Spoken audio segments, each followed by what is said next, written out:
Hello, everybody, and welcome to Ground Zero Growth. I'm your host, Sam Sapp. I'm joined today with my guest, Derick Polk, former professional basketball player, played for the Harlem Globetrotters, father, and business owner.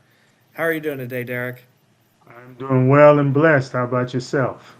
Well and blessed indeed. Well and blessed indeed. I'm excited to talk about this one because we had talked ultimately before we started recording, and you've had quite the life. A lot of whiplash, I feel like, in some cases, even maybe.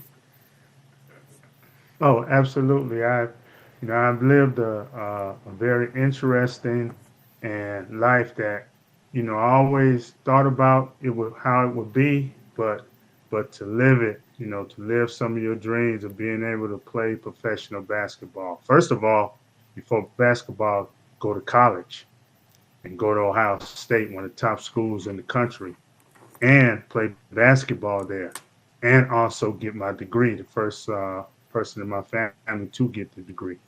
And Mm. that was an accomplishment for me because growing up in the projects of Cleveland with single mom, just raised myself and my sister, no one expected me to do all these things. But I also had something inside of me and I persevered to make it work. And I had to sacrifice a lot of things in order to get there. But the rewards when you sacrifice stuff is very rewarding. It really is. And I've been blessed. That's fantastic. So, before you've given me a lot to dig into, and I love it, but before we go too far into it, can you kind of tell folks what you're working on currently? Where is Derick Polk right now? What kind of business are you working on, or are you playing for anybody currently? Okay. Right now, first of all, I am assistant coach at Bryan Stratton College. And that's part of one of my dreams is to be a college coach, but to be doing in this area in Ohio and then travel is blessed because it gives me a chance to still spend time with my family, and I'm just became a grandfather, and so I get a chance to see my grandson. I also started Derick Polk Sports, which is camps, clinics, speaking engagements, and also AAU. And one of the things about my program is I've always coached for other people, and I decided to coach for myself. And what gave me that opportunity was when I coached for everybody else, they were always talking about the bottom line. And what about the kids that can't play, can't afford to play, and their home circumstances dictate that they can't play? But I try to raise money so then those kids who can play, they can still play. And I've learned that when you have something like, let's say, basketball, football, or whatever, it gives you a sense of purpose, a sense of being a part of something, and it helps you to deal with some of the things that's going on in your life. And one of the other things about our program is that we just don't throw the basketball out. We teach them how to play basketball the right way, but we also teach them about life. And we try to teach young men and young women to be responsible and to be prepared for going out into the real world. And I think that's one of the most important things that a program can do. I think that's huge. I would agree. That's fantastic. So you mentioned you'd grown up in the projects. Can you Yes, tell me about, and your story I feel like is kind of unique from the people I've interviewed in that, and you correct me if I'm wrong, but it sounds like the original dream, that first real dream has almost carried you into adulthood. Like a lot of people shift dreams, it seems like, between high school, college, and onward. But it sounds like your first dream has been the dream to carry you through. Is that true? absolutely, absolutely. I remember, and I'm share my age. I remember watching on TV and watching Kareem Abdul-Jabbar and Oscar Robertson and Dr. J and shooting hook shots and going taking off and dunking, and that inspired me. And I said to myself, I wanted to be a professional basketball player. I don't know how I'm gonna do it when I was younger, but I'm gonna make it happen. And my mom, she said, well, you can be whatever you want to be. I'm always be here to support you. And I think that was my biggest fan was to have my mom support me, my mom and my sister. My sister was young at that time, and teach her about basketball as well. But my mom was my inspiration because my dad wasn't around. They were divorced when I was real young, when I was a little kid. So my dad was never really in my life, and that made me persevere and be stronger even more because I only had to be the man of the family, but I also had to take care and look out for my sister as well. So I had a lot on my plate, a lot on my shoulders, but I was ready for it. So you're kind of used to juggling a lot then, really, because even at a young age, I mean, we're talking about a world where you're babysitter, right? Hmm. But Hmm. also, a full time student, Yep. but also you've got this dream and Yes. you're ready to make it happen. You don't know Yes. how, but you know Yep. you're going to make it happen. Yep. A coach took some time with me to help me to teach me about the game of basketball, which enhanced it even more. And it was hard for my mom to just let me go and learn because to me I was her baby, and it's hard to do that. But she said, you know what? I have to let you go to follow your dreams because I see, number one, you're a good kid. Number two, you're taking care of your grades. And number three, you found something that you really love and want to put time into it. And she said, right ahead and do it. Now, tell me about though, because you had talked about scenarios where not necessarily everybody did encourage you. You had some teachers that thought differently because you're describing a coach that's really pouring into you, and then your mother's really pouring into you, and your younger sister's looking up to you. It sounds like that was a lot of the foundation. Uh, Correct. Correct. I had a lot of people that didn't expect me to succeed. I was lucky enough that they didn't expect me to finish high school because of single mom, and then to go on to college. Never in wildest dreams. Not even at my high school, which I just went into their Hall of Fame this year. They didn't expect everything that I've accomplished, but they didn't know me, and they say, "Well, you might have." They thought I overachieved. I say I achieved because that did desire that I had. did their opinion fuel your desire, your passion, or did it discourage? Oh man, it fueled it. It fueled it. I was like, yes, okay, yeah, okay. I'm gonna prove everybody wrong. I remember uh, after going on and playing at Ohio State, which was the first thing, never in the wildest dream that I ever thought I'd play at Ohio State, but then going on to play professional basketball and then seeing myself in the newspaper here, and I getting calls from people like, "Oh my God, look at this." Never thought with a skinny little kid at 6'8" that had a pretty good senior year that wasn't recruited by a lot of schools go on to do everything that I accomplished. And that's hard work and desire, and I had a chip on my shoulder because so many people expected me to fail.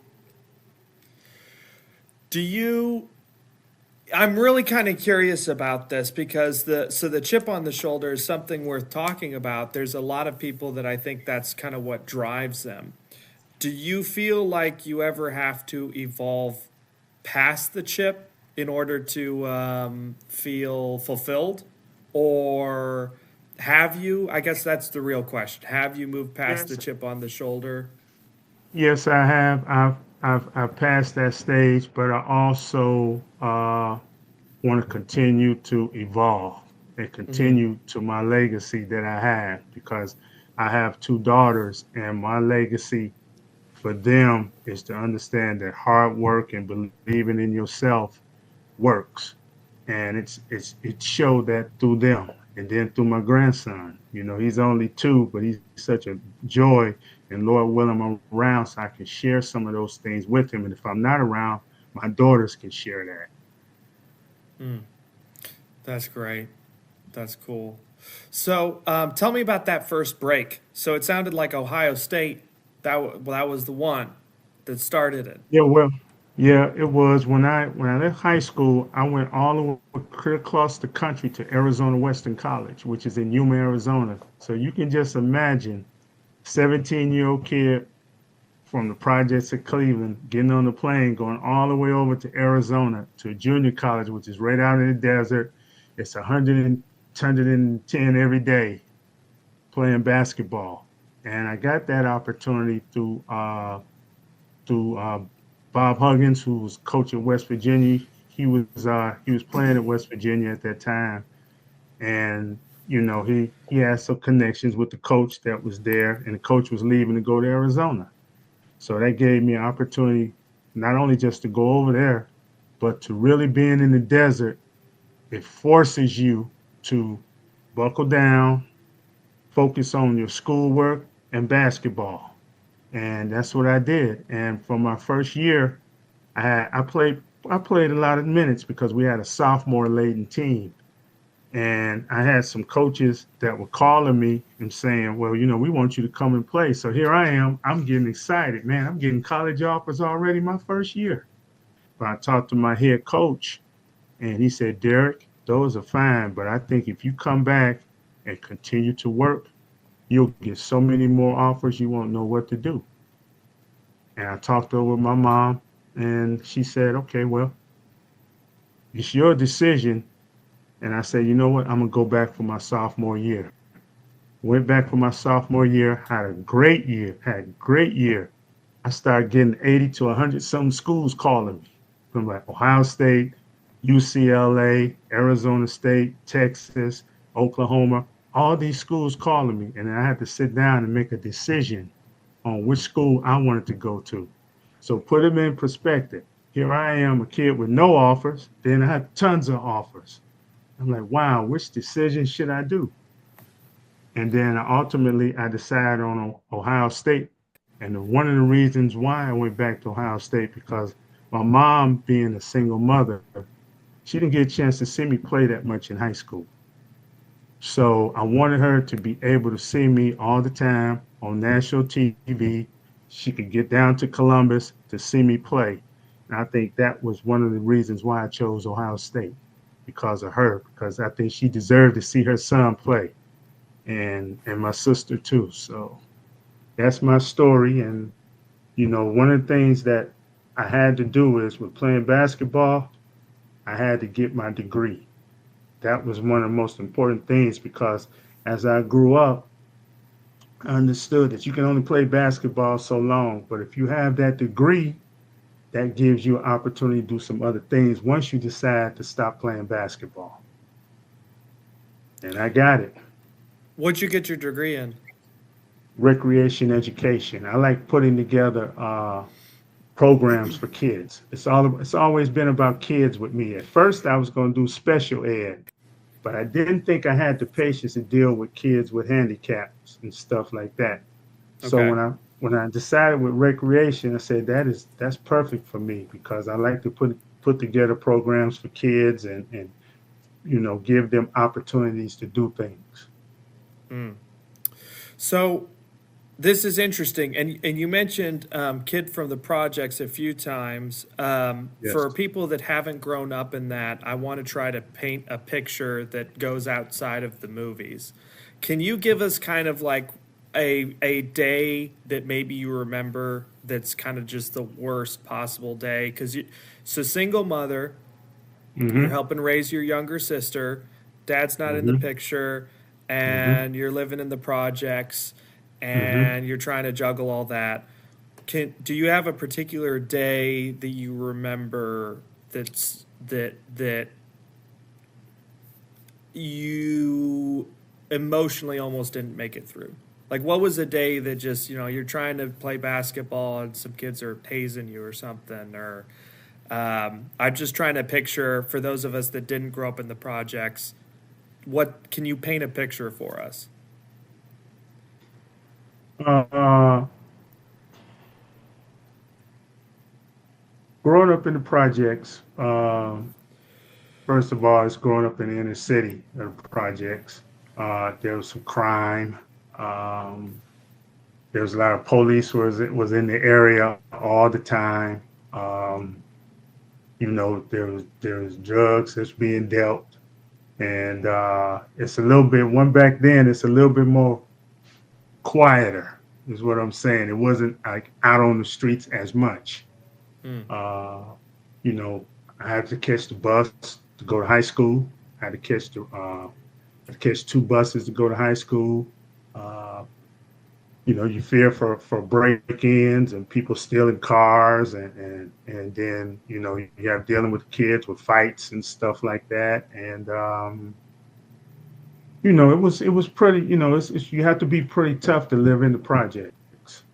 But the good thing about it is back then people looked out for each other a little bit more. Your families who stayed that were close to you, if you were doing something wrong, your mom and dad knew it, and then that person would tell you, you shouldn't be doing that. And there was a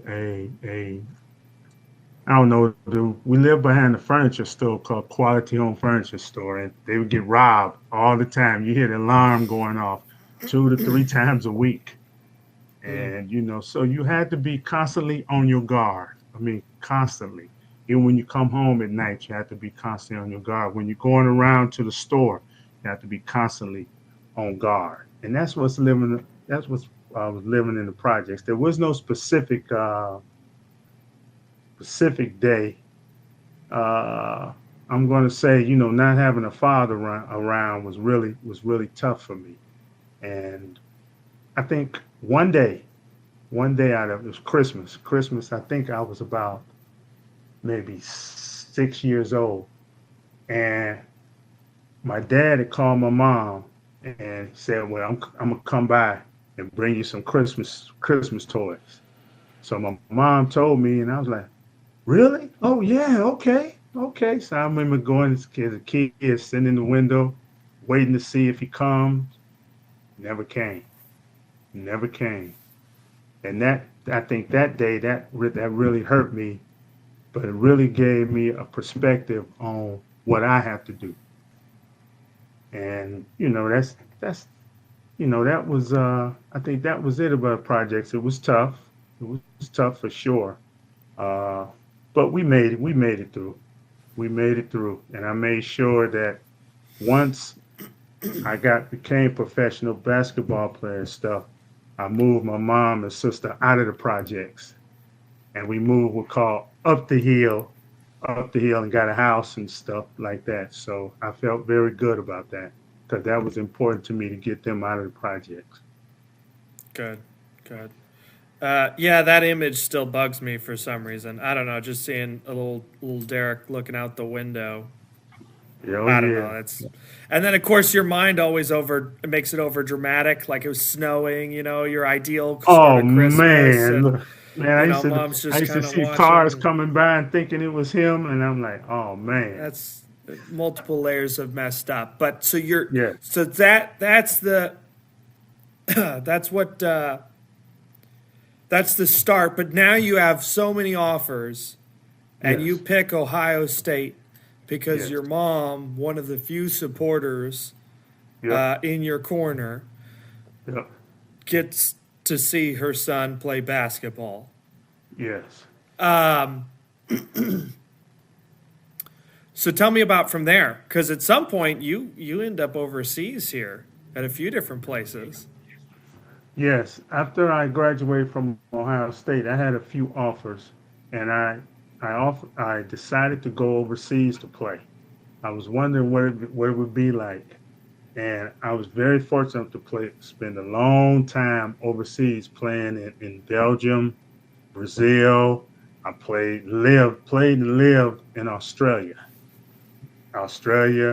and then playing professionally in the CBA, which is the G League now, and then getting the chance to continue to play over in Spain for a little while, and all these things. And just think, I'm getting a chance to see the world. These are the things that I read about in books about what is it like to play over in this country. And I remember one of the best places that I've got a chance to play and live, and I love the country there, is Australia. It is such a beautiful place, and I had such a great time there. It was unbelievable. Mm, that's fantastic. So you and I had talked a little bit about, just the stark contrast between, so you're in Australia, it's significant different in time zone. I feel like it's polar opposite, unless I'm wrong. Yep, And you were raised in the projects. correct. And again, for me, I don't know. I don't remember you really pointing this out a lot. But for me, for some reason, I always think about the food. Just going from a humble food option to next thing you know, somebody's inviting you. And obviously in Australia, it's going to be completely different. I'm pretty sure you can actually eat kangaroo over there. Maybe I'm wrong. Don't quote me. Never had But that. there's No, that difference. What was a it is. moment where it's all different, right? Your Yes, mom's your yes, supporter, and she's in a yep, different. It's yep, night over there. yep, I don't exactly know what food you were raised on, but yep, probably not the same as Australia. yep, And you're in some version of the big leagues. Can you kind of yeah. tell me about a moment where you had maybe almost an out of body experience where you're like, Holy cow, what this isn't me anymore. I'm playing somebody else's. I pinch myself and I'll wake up." Oh, absolutely. I tell you a quick story. One of my my teammates when I played in the CBA, he had played over in Australia, and he was telling me about Australia. And when you think about Australia, you think about outback and stuff like that. You don't think that they have big cities and stuff like that. So he called me. He said, "Derick, I'm going back to coach in Australia, and I would like for you to come and play for me." And I said, Really Australia?" He said, "Yeah, it's great over here. You would love it." So I had to think about it, and I think that was hard because I had to tell my mom I'm going over to Australia to play. And she said, "Really?" I said, "Yeah, it's a good opportunity for me." So we sat down and looked at it, and wow, they have some big cities, and it's a great place. So then I get over there, I got to fly about 25 hours. So imagine me flying all the way to Australia, landing, and then I see this big beautiful city. I landed in Sydney, and I see this big beautiful city. I see the opera house that sits on water. I see the big bridge that crosses from North Sydney to go into Sydney. And the owner of the team and the coach, they pick me up and we go to their house for dinner. So, I'm sitting around dinner, and what they first thing they say was calamari, which was squid. And I'm like, so I taste it, and I'm like, excuse me, but I can't eat. I can't eat it. And they said, we understand, so we have some steak for you, and steak and potatoes and stuff like that. So then after I got done eating, I said, "Man, I'm stuffed." And they all started laughing. And I'm sitting there at the table with them, kind of like, what's funny? They say, because stuff means the F word. I'm like, "Oh, I'm so sorry. I didn't know." I say, "Oh, that's fine. Now I know. Now I know." And I got a chance to go across the boat, go in the opera house and see the opera house on water. And another quick story. I'm driving the car because they give you a car to drive. So my coach say, if we're gonna give you a car, you have to learn how to drive on the opposite side of the road. So we drive on the left, they drive on the right hand side. So I'm nervous as anything because when we're doing this, it's rush hour. And I'm sitting there like this driving and stuff like that. And I'm like, oh my goodness. He said, you got to learn. I learned how to do it. It was fine. Then a few days later, I'm driving, and you know me being 7 feet, I got the seat all the way in the back, and the windows were a little bit tinted, right? So I get pulled over by the police. I'm like, oh, what did I do? I rolled the window down, and the officer said, pulled you over because I didn't see anybody driving the car. All I seen was arms here. I couldn't even see him. Nobody was there. And I told him, so officer, I'm 7 feet tall and I'm kind of in the back seat. He smiled and laughed, and I told him I played for the Sydney Super Science. He said, go right ahead. Good luck to you, young man.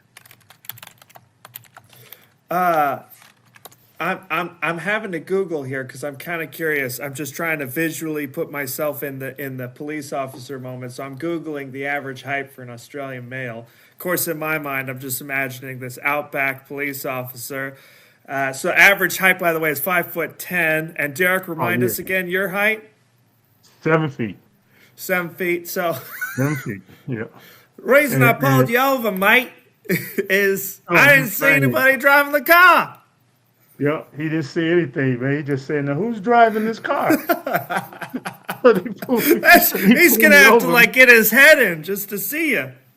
I mean, man, if we had cameras back then, man, I would have had to record that, man, because that's That's classic. hilarious.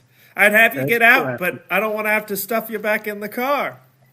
Oh man, yes, yes. So So, that was my experience. But my years there, man, was so it was beautiful, beautiful. I almost decided to stay over there and live with some of my teammates and some of the guys I played against. They're still over there to this day. I almost lived over there. Lived in Australia. It was that good. mm, It was that good. that's do you visit? When was the last time you were back over there? Man, I haven't been Australia since 1988. I talked to all my some of my teammates and some of the guys that I played against that are still over there and played with.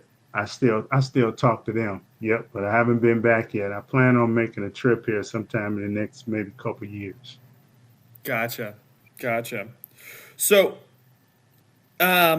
you gave a lot of awesome stories, and it doesn't have to be Australia. Did you ever have a moment where you just I mean, you're going and going and going. You've got all these offers, and you're going to these different countries now, and you're playing in Australia, this beautiful city, and you're going over to the Opera House. And maybe it's just me, but every now and again, when I'm in a situation like that, like even on the boat, right? Just the visuals, it's like a moment of awe where it's like Yeah. I don't know if I ever expected to be in a position like this. Do you have, and maybe you had so many of these that you kind of lost track, but do you have an apex moment where you're like, I made it. I guess I did it. This is it. Like this is peak. I think I think not just playing in different country, but have people from different countries cheering for you, and then people from different countries booing you Mm, and and loving it and excited and being blessed that every single day I get a chance to do something that I love and get paid for it. so you had a That, lot of that those moments on the yes, courts, is what you're yes, saying. That moment yes, when you dunked yeah, it and the whole yeah. crowd. Yep. Or one time when I scored 35 points and 18 rebounds and did all that, it's like, wow. And then to see all that stuff in the newspaper. And then when you play a bad game, see how they said Derek Polk had an off night, needs to play better, and they crucify you. And that gives you fuel for the fire to go out there and do best the next game. And then when you're walking in this other country and people notice you and they stop to see you for get your autograph and say, we watched you on TV. You did very well. And then back then when you go and hanging out and stuff and people in the restaurants and stuff like that know you and say, you don't have to pay for your meal. This is on us. I mean, that is a great feeling, man. It really is. People that appreciate what you do, and it keeps you very humble. Which through all this whole process, I'm still the same person. I'm still humble because number one, from where I grew up. Number two, my mom kept me grounded, and number three, I have a lot of respect for people and for the game of basketball. Try to never cheat it. Try to play the best that I can at every single moment. How did you stay grounded? How did your mom help keep you grounded? What you know? Growing, That's just growing up and being humble and not having a whole lot of things.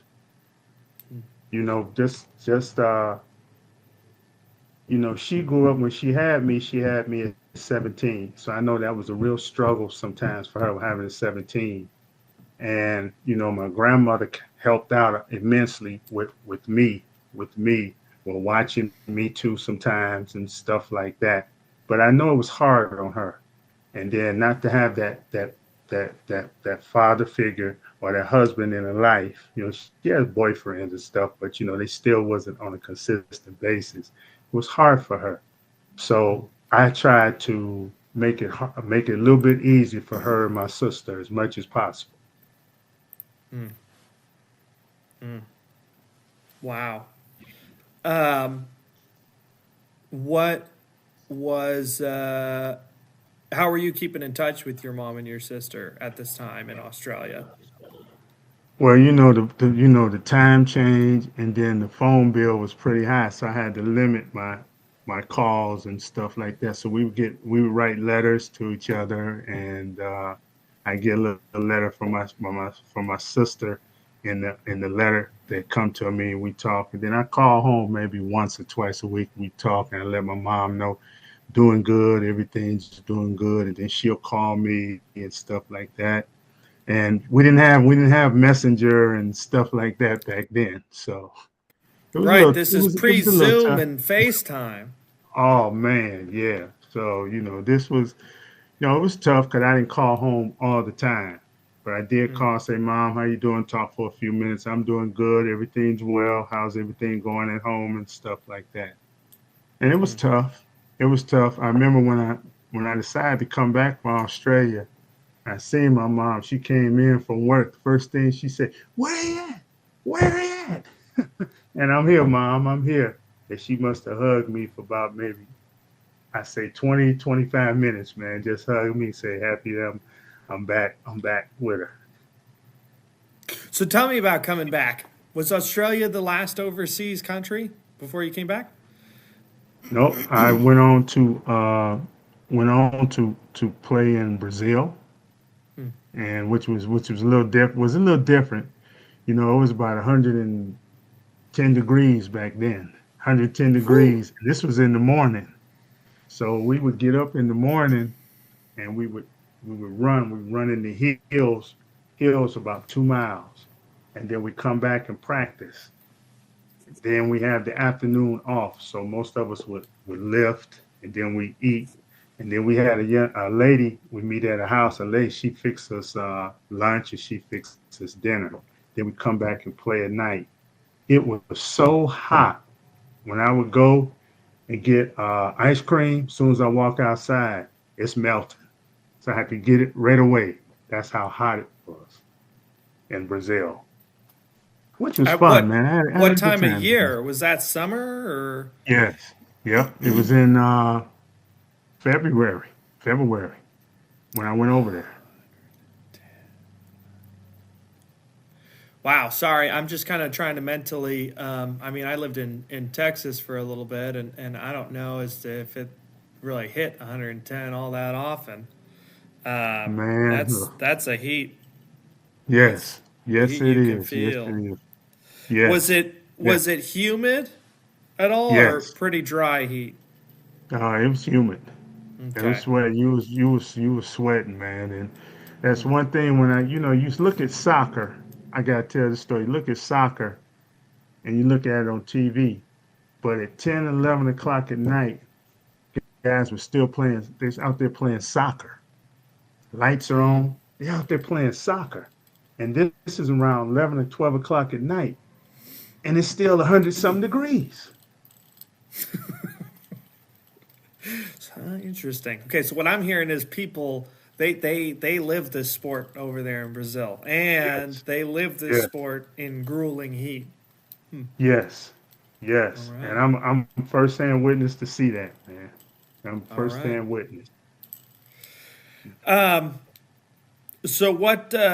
So tell me about the transition then back to the states. So Brazil. Good, cool thing is you're back in a normal time zone. I should say normal. You Yes, know, it's a yes. little bit. Those phone bills maybe not as bad. Right. No, no, they gave me, I had a cell phone, so, I'd have to pay the bill, but I made it a little bit easier where, I could call and talk for a few minutes longer, Yeah, which was good. So, then I was then trying to decide, well, what do I want to do? So I went out to Los Angeles to play in the Pro Summer League. I was trying to decide, opportunity possibly to play in the NBA and stuff like that. And the Clippers were interested, but they had so many guaranteed contracts, there wasn't an opportunity for me. But opportunity came for me to play with the Globetrotters. They were out scouting players. And what happened was they said, well, we're interested in you. Would you be interested in coming to our tryout camp?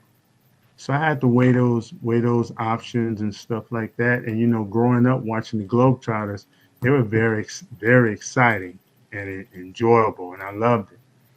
So I said, I made the decision, called my mom and told her, I got offered to go and play with the Globetrotters. So I'm doing tryouts. And she was kind of excited about that. But, as mom would say, it's always your decision. She'll give me her feedback, but ultimately it's my decision. So I went to tryout camp. They had 25 people there. Out of 25, they had two teams. They kept 10. I was one of those 10. So then they offered me a contract. And I said to myself, okay, this is a little different speed, different speed, but it's something that I'm very intrigued about. Man, let me tell you something. Once I said yes and signed the contract, and then I say, well, I'm getting ready to play with the world famous Harlem Globetrotters. And growing up as a kid and watching them, I always said, how do they do those tricks with the basketball? So I have became one. So then one of the older trotters told me, Derek, if you want to get good with this basketball, you have to keep it with you. You have to take it to your hotel room and you got to practice. You got to practice, practice, practice. Man, I practiced with that basketball, man. I almost broke some lamps and stuff, so I moved them out of the way. But wow, what an experience, man. It's like you playing in a different city every single night. And my first year, we got a chance to play in all the big NBA arenas. So the Globetrotters usually come to Cleveland around Christmas time, from between the 26th and the 30th. We played on the 26th. That's my birthday, December 26th. We played out at the where the Cavs used to play at Richfield Coliseum. They had it in the newspaper.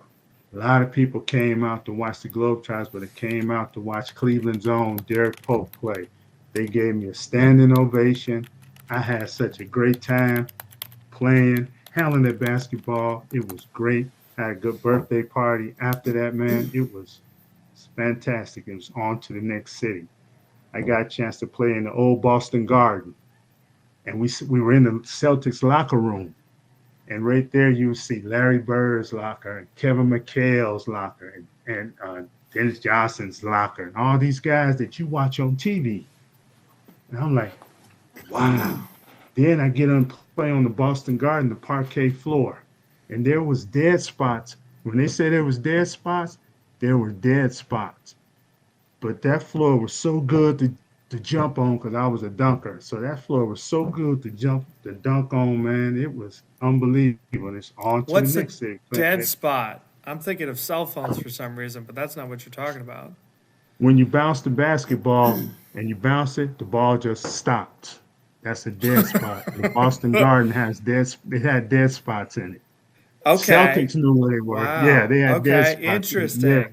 Yes, So yes, yes, my guess is that has something to do with the floor and almost like a yes. little air gap, and then you go to Yep, bounce it, and the floor yep, gives instead of yep. interesting. Wow. Very, Okay. very, man, very. And then That has to we're be playing. extremely frustrating. You go to bounce the ball and it doesn't come back to you. You're like, what? That's why when we went to practice, you knew where the dead spots were. So then you Hmm. didn't go to those dead spots. And we had a dribbler. He didn't go to those dead spots. This is fascinating. So I'm sorry, but I'm not huge on sports. I get, but you're describing a world where you not only have to be a master of your craft, you have to be master of your tools, the ball, and Yes, you have to yes, be master of your environment, ever yes, changing. yes, absolutely. And that's one of the things that makes the Globetrotters so unique and different is that we adjust to where we're at. If it means adjusting, I'll tell you a little few stories a little later about playing overseas with the Globetrotters. I tell you that I got to finish the story about playing in the big NBA arenas. So then the next night we're in Chicago. Now we didn't play in the Chicago, their arena. We played at DePaul, which was okay, and you still had celebrities that would come out and watch you. Then we go and play in the Palace in Auburn Hills, where the Detroit Pistons play, and then we would travel and go over to Los Angeles. We travel to Los Angeles. What we do is we fly when we go on West Coast. So, and our bus driver would meet us there. So here we are playing in the Great Western Forum where the Lakers used to play. And one of the things that we did was, you have celebrities that come out and watch you. Jack Nicholson came out to watch us and everything. And we made Whoopi Goldberg an honorary Globetrotter.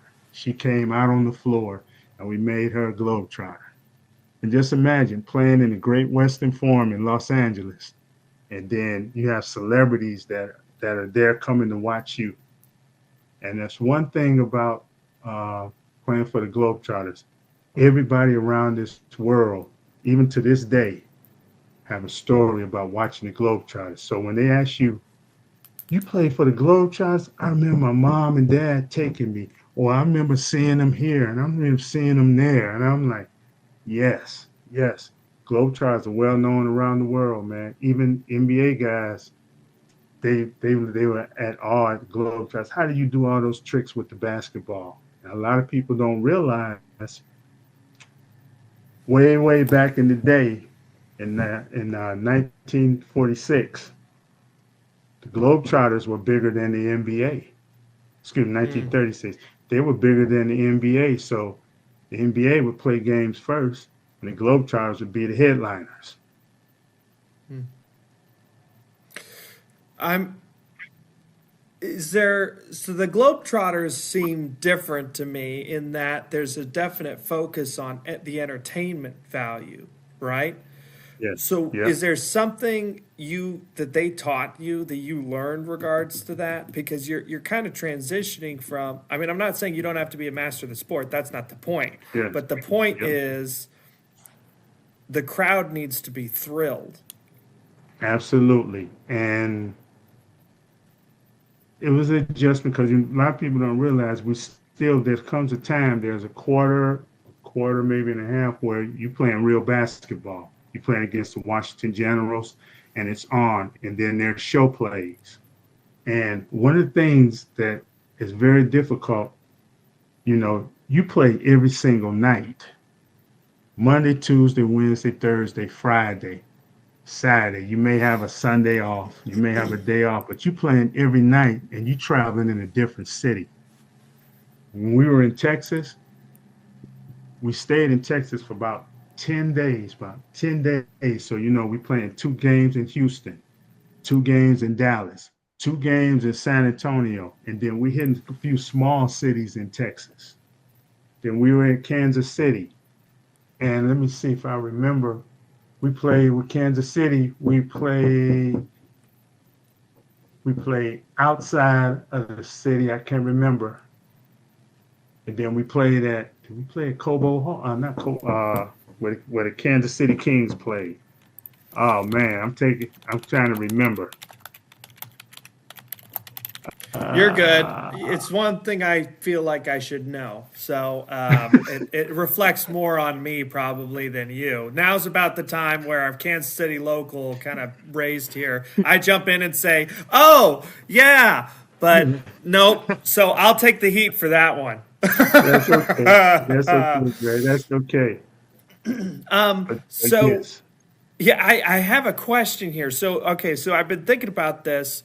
When you Okay. talked about Harlem Globetrotters and city to city to city, Uh-huh. I think that was, and then maybe the Sydney Opera House did this too, but then also the Hmm. frequency from city to city to city. I'm thinking, oh, you're not getting any time to really enjoy the city. But then I'm thinking, no, you're probably, or at least the majority of the team, or some of them, long days. You know, it's the whole work hard, play hard. The game ends, and now we're gonna all drink and do whatever at the bar. How's Derek keeping clean, or is Derek keeping clean? Did we skid there for a minute?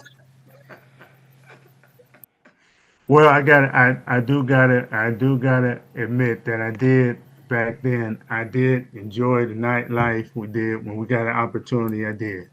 I really did. I got a chance to see the part of the city and experience all that. I did. And also, I realized back then that I had to renew my faith. I Mm. did.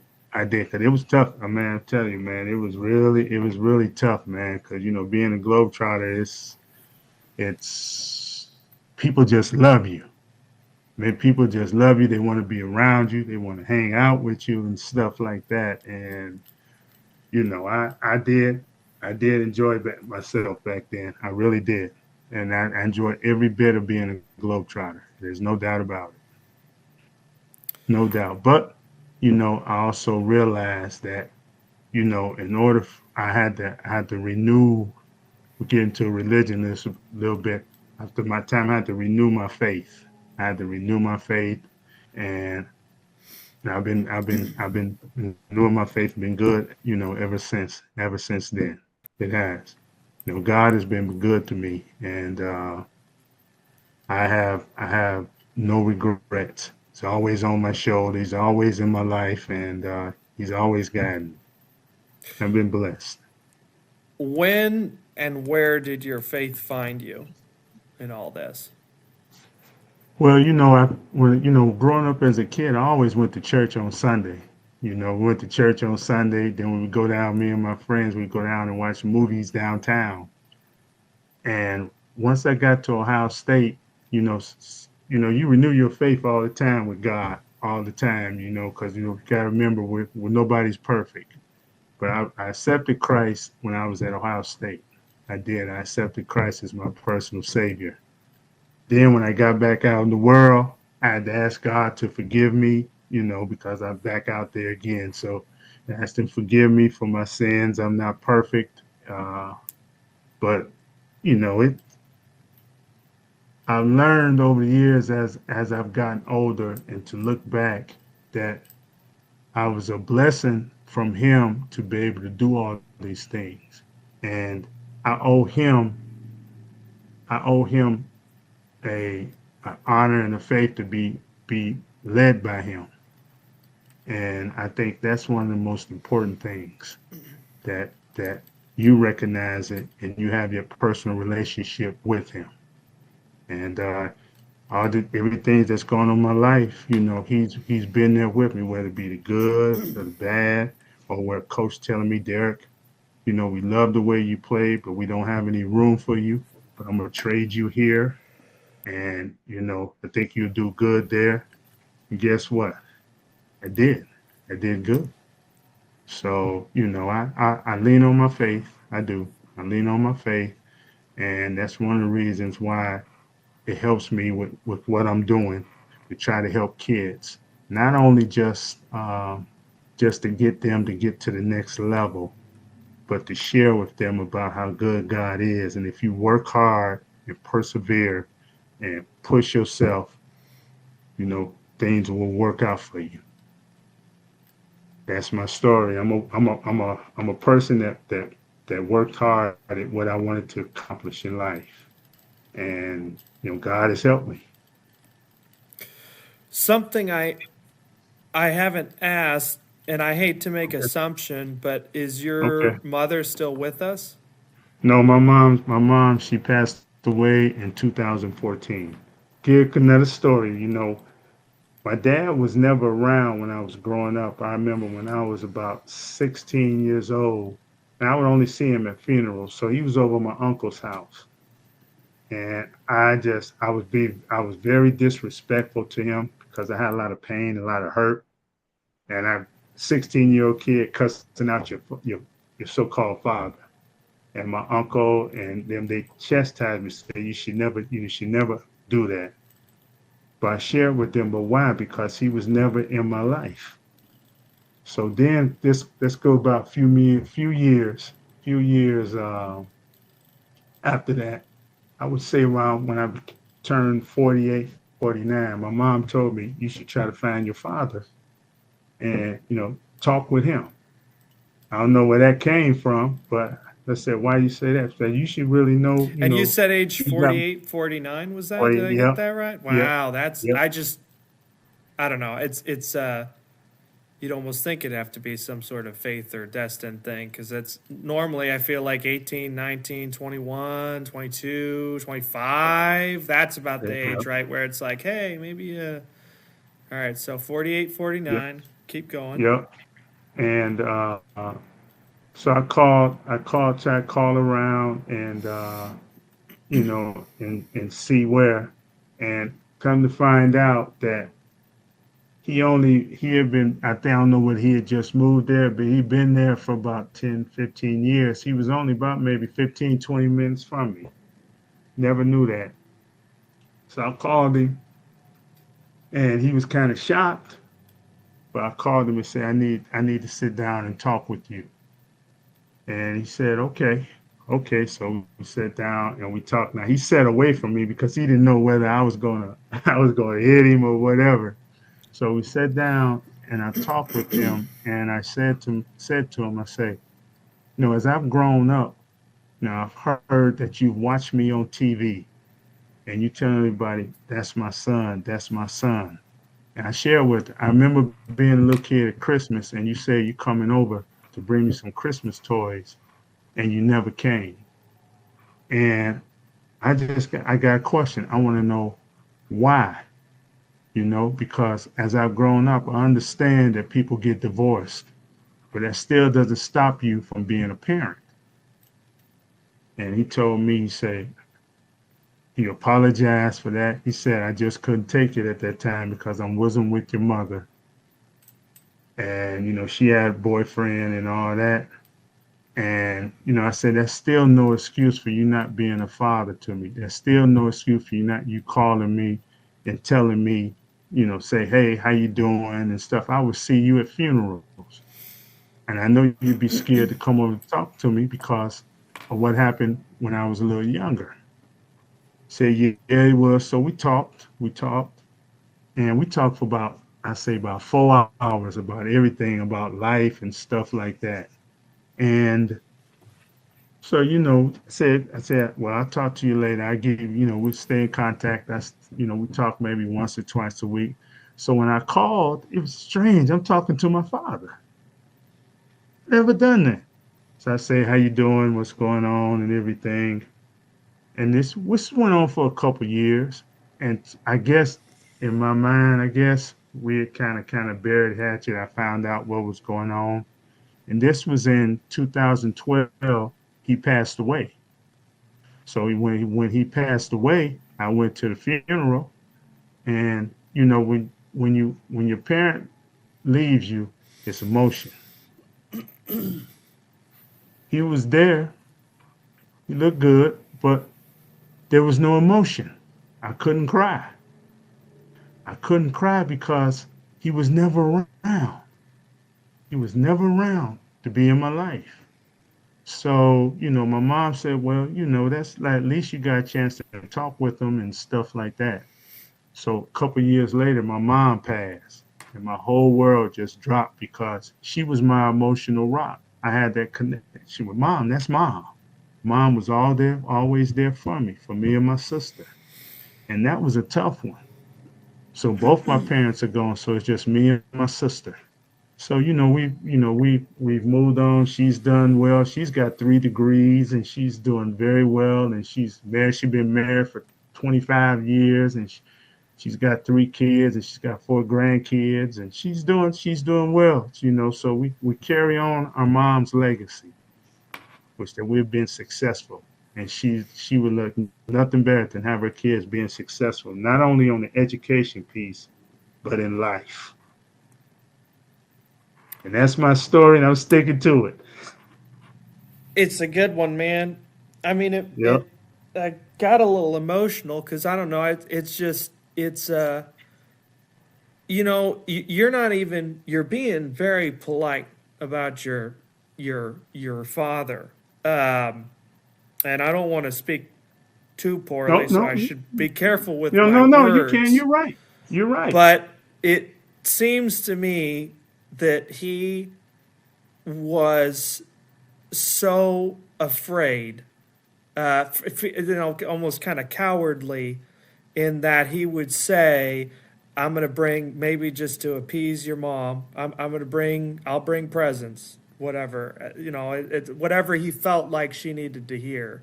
But then the moment when the rubber was going to meet the road, it was easier to just not do anything. And Yeah, yeah. I don't know. I just yeah. It's just like he has some other kids and stuff, and trying to have a relationship with them is tough. I got his other son goes to visit his grave site every on his birthdays and on the day that he passed and stuff. And last year I went with him to visit. That's the first time, and it's the first time that I went to visit my father's grave site. First time, no emotions, but went to out of respect. That was the first time. I haven't been back since. And learning up to be one thing that I learned that God says you have to forgive, and I forgive. There's still a part of me, that's still on the resent the fact that he wasn't in my life, but I forgave him, and I often think about him, and I say to myself, I have some of his traits in me. I do. Well, and it's this is just I feel like proof that life is more nuanced than we want it to be. I want to put your dad in this box in my mind that says cowardly, and yet he met with you at all. He could have stood you up. Like you said, he sat at a distance. He didn't know if you were going to go swinging. But he could have just as easily not shown up then either, right? Just like he didn't Yeah, show up years ago when it came to yeah, presents. And so, yeah, yeah. uh, you know, there's something to that, I guess. It is. You know Um, what? It is. It is. And I did share with him that I'm older now, and I understand in life even more now that things happen and stuff like that. But still wanted you to be a father to me. I still should have been able to call you and talk to you about things that's going on in my life. You're my father. What if you bring the presents now? Back then I was a little kid, but as I got older, I understood. But you still should have been there. Even if you wasn't there in the present, you should have been there where I'd be able to pick up the phone and call you and say, how you doing? And stuff like that. And I couldn't do that till I got to be darn near 50 years old.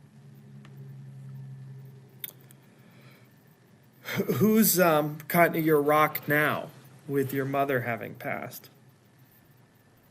Uh, with I'd say with my sister, we have a good bond with with each other. We talk about things, talk about things. We talk about life. She'll call me and run stuff by me. She's married. She got her husband. We have a great relationship. And I talk, with my daughters. I talk with them about life. Some things that I'm going through. Some things I keep to myself and deal with it myself because they have a lot of stuff on their plate too.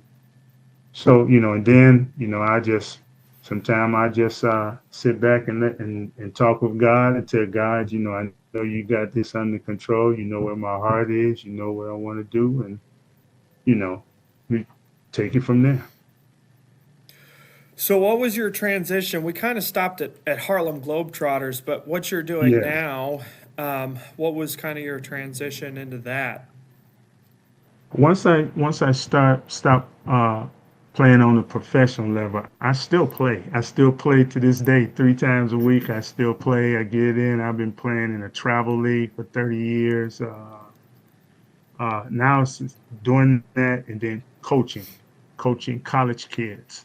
I coach at Bryan and Stratton College. I'm assistant coach. I'm And back in teaching Ohio, kids. right? Or at least Yeah, headquartered back in out of. Ohio, and I'm teaching not just the high school kids and some middle school kids, but I'm also teaching college kids about the game of basketball and helping them to navigate to where they can get to the next level as far as going to a bigger school, junior college, because I coach a 2 year school and I'm a third assistant on our 4 year school. So trying to get them to understand the game and get them to the next level of going to college. And then the other ones that the older ones either they're going to be able to go overseas to play or they're going to have to transition into using their degree to get a job one way or another.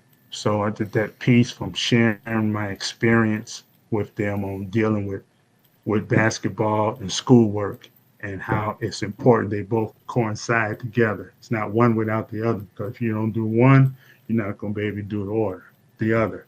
So the education piece is the most important. And then playing basketball, you have both those things intertwined together, and you're doing well. Then life should be good. All you worry about is playing basketball, and enjoying yourself because there's not a lot of kids that get the opportunity to play basketball in college. Very few.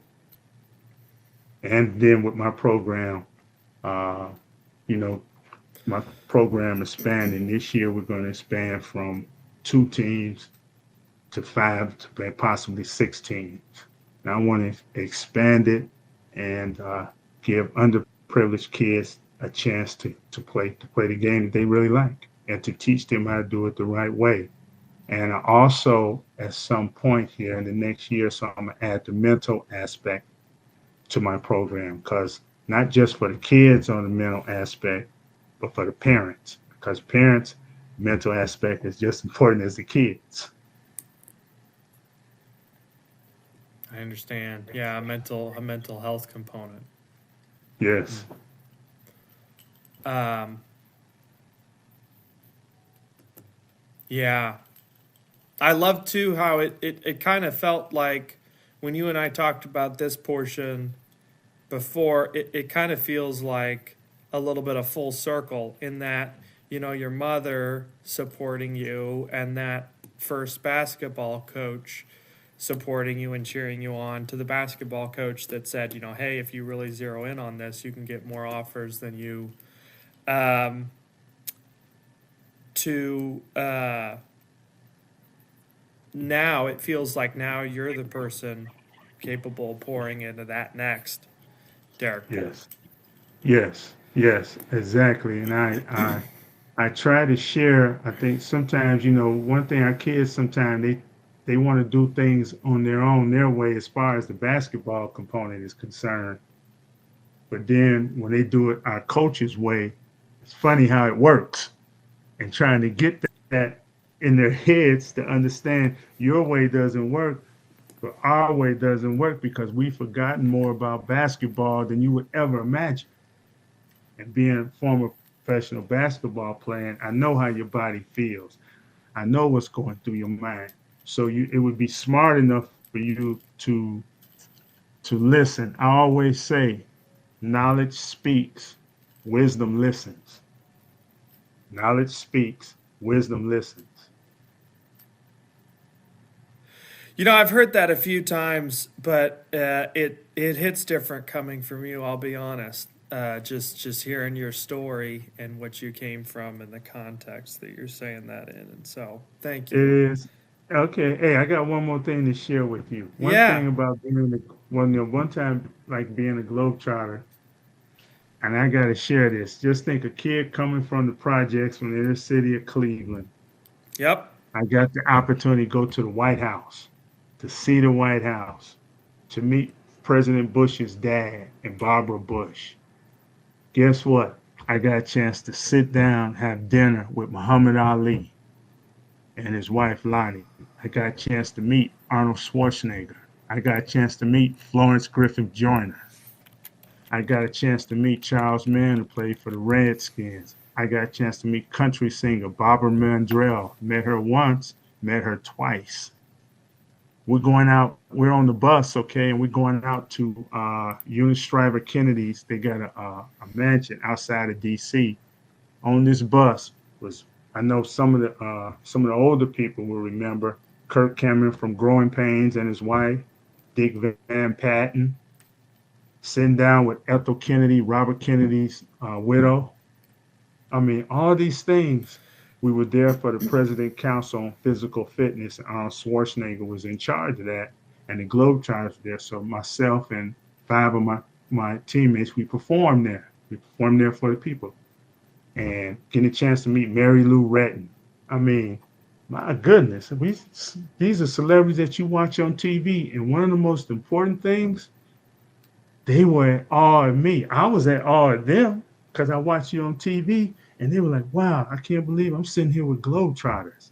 How do you do this? How do you do that? What is it like being a Globetrotter? These are celebrities that you watch on TV, and they want to ask you, how's it feel to be a Globetrotter? So you think a young man that's at awe at that was crazy. But that's another thing. I was blessed to do that. Wow. Yeah. Humbling. Yeah. Very, very humbling and very excited. Very excited about that. And I also, I didn't share this with you. I forgot about you, and I just remember No, I no, no, also no. wrote a little children's. I wrote a children's book. It's called What's the book? Sevens Travel Around the World. Hold on a second. Can you hold on a second? I'm gonna Yeah. get it so I can show it to you. Okay. Around the world. All right. Yep. I'm looking up a picture here. Sevens travel around the world. We gotta get that book. So interesting. You wrote a book, Sevens Travel Around the World, by Derick Polk. I'm trying to keep audio Gonna, going for the audio stream. Sam, I'm gonna Coming put back this. now. I've been waiting. You're I'm gonna put fine. this on Yeah. my website. So I'm Yeah. gonna show this to you. This is Sevens Travel Around the World. Yeah. Yeah. Okay. That's Okay. awesome. Now, Okay. With little world as a basketball kind of. yep. And my idea was that this book is only $15, and I wanted kids to be Sure. having money, and I wanted kids to have a book that they can read and they can uh, Yeah. read and enjoy. Enjoy. It could be little kids too. So, and what it is it's got pictures of me, cartoon character, in different places around the world that I've been. So this is me, the Eiffel Tower in France. Wow. All right. This is me in Greece, Yeah. Greece. And then this Wow. is me in Sydney. Remember the Opera House that we were talking Yeah. Yeah. about? Yeah. Yeah. That's Yeah. me. And then this is me in Japan at Mount Fuji. That's pretty cool. And then this is me at the Great Wall of China. Yeah. And this is me at Bull Ring in Spain. Because we got a chance to see a bullfight in Spain. And this is me in Toronto. Where can we find a copy of that if we wanted one? Is it I'm on gonna put Amazon this on yet my or? yeah. I'm gonna put it on my website, And what was Derick the Polk, website one more time? DerrickPolkSports.com. Derek Porks. And then this is me and my teammates at the White House. As you can see, I got Wow. Yeah. Arnold Yeah. Yeah. Schwarzenegger, Yeah. Wow. There you are, man. Right next to Arnold Schwarzenegger. Barbara That's Mandrell, cool. Yeah. and then Ethel Kennedy, Man, you're tall. the late great Florence Griffith Joyner. Yeah. Yeah. Yeah. And Yeah. then I'm trying to put it so you can see it. And then you No, got you're Christopher fine. Lloyd Yeah. and Don't John show us Lloyd. the whole thing. We won't buy the book. We need we need to get that book. Oh man, I gotta show. Wait a That's minute, cool. I gotta show Muhammad Ali. Oh, okay. Yes, I would agree to that. There's something to Gotta that show there. him. And I So, sat down and had dinner with him, man. oh What an honor. He was man, so cool. Oh man, yes, was he? yes, yes, he was. Yes, he What's was. one thing that stood out about him? You know, he was going through his Parkinson disease still. But you know, he hit his hand say, "Yeah, you know how he always shook those hands like that." He said to me, whispered to me, say, "Can you rumble?" I said, "I can rumble, champ, but I can't rumble by you, like just like you." And then you know he would go into a trance, and his wife Lonnie would say he'd do that ever since he had the Frazier fight. And then he woke up and smiled, said, "Gotcha." Man, what a honor. What an honor to see the greatest, man. I had the chance to sit down, have dinner with Muhammad Ali, the greatest. That's fascinating too, because it sounds like even I mean I don't know. He's still got some flair about him, even at that Yes. stage. Oh yeah. Oh yeah. He still had that aura. People talk about with Michael Jordan and Muhammad Ali and stuff. I mean, Michael Jordan, LeBron James. But until you meet Muhammad Ali, he had that aura about him, you know, and how he came up is, you know, it's just inspiring, man. It really is. And I've been blessed to sit down with him. Unbelievable. So there's two ways I like to wrap this up. So the Okay. first one is what's kind of one piece of wisdom that's kept you through the trials that's consistently rang true? Uh, I've met every challenge that has challenged me uh, through my faith and belief in God. I put the work in, the time in, and belief in myself through God. And I share with kids that no matter what your situation is, if you really want to do something, you have to make that sacrifice to do it.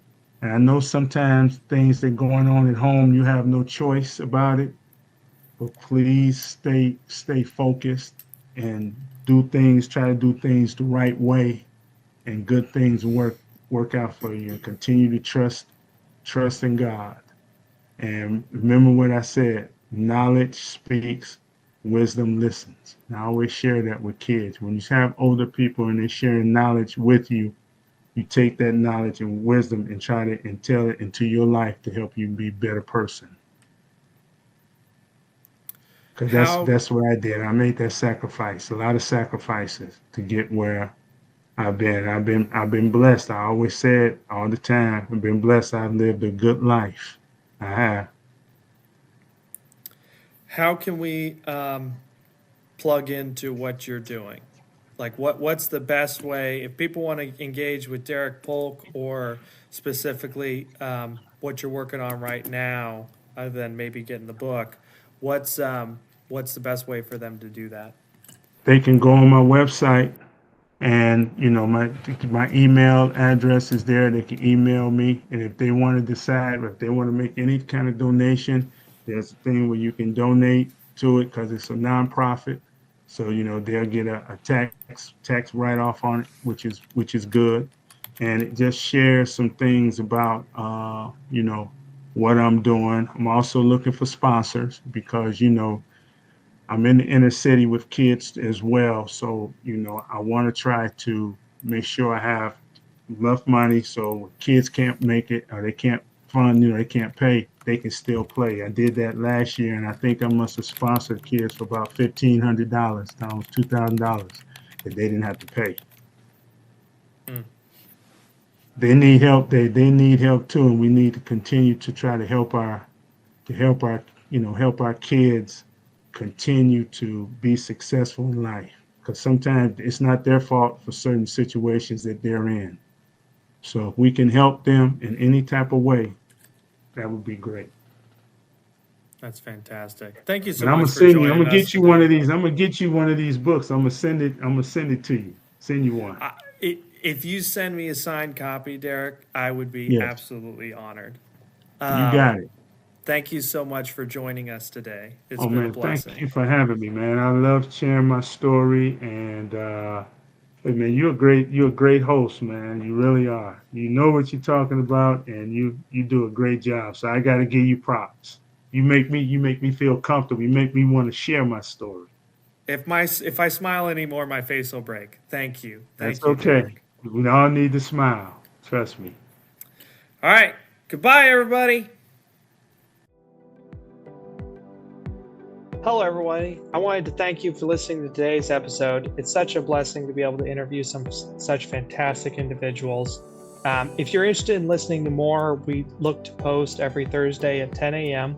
You can find us on YouTube, Amazon Music, Spotify, and Apple Podcasts. Thanks so much. Have a blessed day.